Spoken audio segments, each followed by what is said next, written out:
ഒടുവിൽ ആ ചോദ്യത്തിന് ഉത്തരം കിട്ടുകയാണ്. എന്താ തോന്നുന്നത്? ഇതിലൂടെ സന്തോഷം എന്തായാലും എനിക്കില്ല.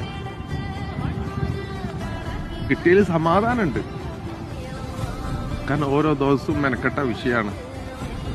കിട്ടണം. മര്യാദയ്ക്ക് ഉറങ്ങിയിട്ട് 7 ദിവസമായി. ഇത് ഏതായാലും കിട്ടിയല്ലോ. ഒന്ന് കുറെ ആളിനെ വിമർശിച്ചിരുന്നു. എന്നാലും അവന്റെ ഭാഗം കൊണ്ടുപോയി കൊടുക്കൽ ആവശ്യമാണ്.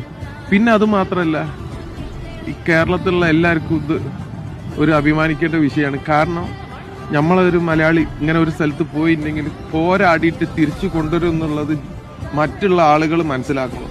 നമ്മൾ വിട്ടു കൊടുക്കുന്ന കൂട്ടത്തിലുള്ള എന്നുള്ളത് വിടൂല എന്നുള്ളത് എല്ലാവരെയും ബോധ്യപ്പെടുത്തി കൊടുക്കണം ഈ വിഷയത്തിൽ. കാരണം ആ വീട്ടിലേക്കുള്ള ഒരു അത്താണിയായിരുന്നു ആ പോയത്. പക്ഷേ കേരളം മൊത്തം അവരെ കൂടെ നിന്ന് കൊടുക്കി. അത്ര എനിക്ക് പറയാം.